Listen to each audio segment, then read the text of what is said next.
Hi everyone, welcome to this deep dive tutorial about the editor section in the new Fiedler Audio Mastering Console 2. Mastering Console 2 runs on Windows and Mac as a standalone application and is the first truly complete mastering solution for Dolby Atmos. With Mastering Console, you won't need any other applications like the Dolby Atmos renderer, the album assembler, or even a DAW at all. You can do everything you need quickly and easily with the Mastering Console. This tutorial is divided into chapters, so you can easily jump to the section you are interested in. Check the description below for timestamped links to each section. If you're not already there, click the Editor button at the top to open the Mastering Console's Editor section. Near the top of the Editor section, you'll find various buttons and a field for setting the silence threshold. With this value, you can determine the threshold below which a channel is counted as silent. If the signal on a channel is below this value, the channel is marked in purple to let you know that the channel is silent. Next to this field is the button for deactivating all silent channels in your session. This is useful as it makes your exported ADM files smaller and saves CPU power while rendering. It may also be beneficial to have free channels available if you need to reorder channels to ensure smooth gapless playback. We'll cover this later in the video. The Mastering Console will check through each Atmos clip, and if all silent channels of a clip can be deactivated, it will do so. Now, if only some channels of a bed are silent, the entire bed will remain active, since you cannot have partial beds in an Atmos mix. The next two buttons are especially helpful if you're working on gapless albums. For an album to be truly gapless, each transition from one region to the next must be free of any sudden changes resulting in audible artifacts. Those sudden changes can be different binaural modes on the same channel, a change of the channel's type, and changes in the downmix, balance, and trim settings. Clicking the Mark Transition Differences button helps you identify those sudden changes by marking them in red. The red markings happen at the transition between the currently selected region and the previous region, so you won't see any markings when the first region of the session is selected by using the drop-down menu at the top left corner just above the channel list. If there are differences in the trim or balance settings of any format, the format selector is marked in red. To see which trim balance settings are actually different, you'll have to check each format.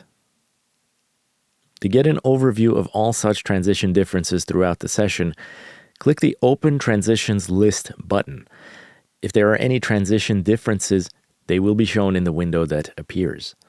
Each transition is displayed in two columns. The left shows the settings in the second region of the transition, and the right column shows the settings of the first region of the transition. The differences are marked in red, just like the channel list in the editor. By default, Mastering Console will only show those transition differences that could be audible. If you really want to see all transition differences, even the ones that are guaranteed to be inaudible, click the button Show Inaudible at the top right corner of the window. Finally, there are various preconditions for gapless encoding of your ADM BWF files on streaming services.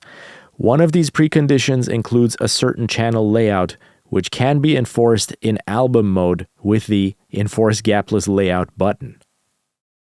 This layout consists of one 7.1.2 bed on the first 10 channels and dynamic objects on the following channels with no gaps in between them. Beyond this, all regions must have the same layout. After these constraints are enforced, you need to check the member clips of each region to make sure that this enforcement did not change the overall sound by changing the binaural modes or channel types. If the sounds did change, you'll need to adjust them accordingly by changing the order or position of channels in those member clips. The gapless indicator next to the session sample rate display shows whether the regions in your session can be gaplessly encoded or not. The last button in the top bar of the editor enables the mode for automatically setting the timecode start of each region according to its start position on the timeline. When activated, the timecode start of all regions are set accordingly. Any change to the start of a region on the timeline will cause the timecode start of that region to be adjusted automatically. Please keep in mind that you can set the start time of the timeline in the timeline view by right-clicking on the timeline bar. This will of course be taken into account when automatically setting the timecode start. Below the region selector dropdown, you'll find the channel list of your selected region. When working in batch mode, regions and clips are one and the same, so you can make all channel-related changes here. This includes things like activating or deactivating a channel, mute or solo, setting a binaural mode parameter, adding a description, or assigning it to a group. If you're working in album mode, 2 additional columns are visible right next to the main channel list. These additional columns represent the member clips of that region. Above these 2 narrow columns, you have the transition selector for selecting a pair of clips which transition within the region.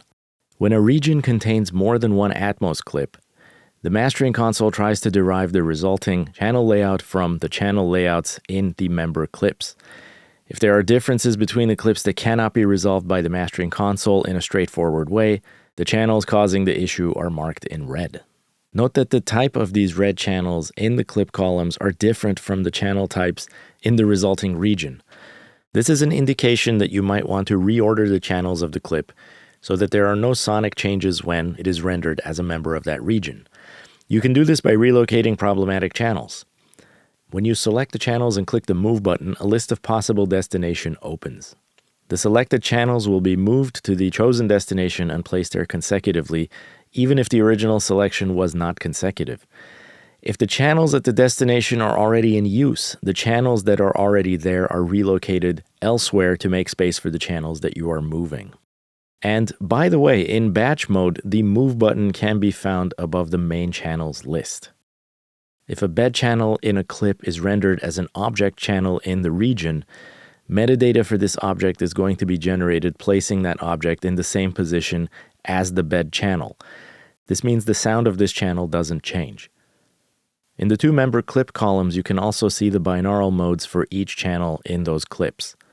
If you want to avoid changes in the sound of the Atmos mixes on headphones, you'll need to make sure that the binaural mode for each channel of each member clip does not differ from the binaural settings in the region. Channels can be enabled or disabled using their corresponding power button. In batch mode, the power buttons are in the main list, since clips and regions are one and the same in this mode. In album mode, the power buttons are in the member clip columns, since channel activation and deactivation happens on the clip level. And pro tip, you can select multiple channels and enable or disable them together. Note that it is not possible to disable all channels of a clip. It's important to note that if you are using OBAM plugins on clips where you are changing the channel layout, for example by activating or deactivating channels, or by reordering the channels, you'll need to check the plugins and make sure that they are processing your channels correctly. Next, you'll see the mute and solo buttons in the main channel list. Note that these mute and solo buttons are for playback monitoring only. The export and loudness measurement systems of Mastering Console process these channels regardless of how you set the mute and solo buttons. And finally, you can change the binaural mode, description, and group for each channel of a region. Changes to the description and group of a bed channel always apply to all channels of a bed. The description is a text field you can write freely, and the group selector lets you choose from a predefined list of groups. You can edit the available groups in the groups list in the bottom right corner of the editor. Use the plus button to add a group. In the small window that opens, let's give the group a name and close. And you can use the minus button to remove a group. Be careful when removing groups. If you remove a group that had channels assigned to it, the channels will still be there, but their group assignments will be lost. On the right side of the editor is the place to view and edit the program-level metadata of a region. This metadata consists of the 2 downmix settings and all the trim and balance values for the available 5 formats. With the drop-down menu at the top, you can select if you want to either edit the currently selected region or view one of its member clips. Below that, you'll find the controls to load and save the program-level metadata as a preset. This can be really handy if you have a preferred template or standard settings and you don't want to input them manually every time you start working on a new session. With the Copy to All Regions button, you can copy the program level metadata from the currently selected region to all other regions with just one click. The Reset button resets the region's settings to those found in the first member clip. Next are the two drop-down menus for the downmix settings. To learn what these settings mean, please refer to the manual for a detailed description.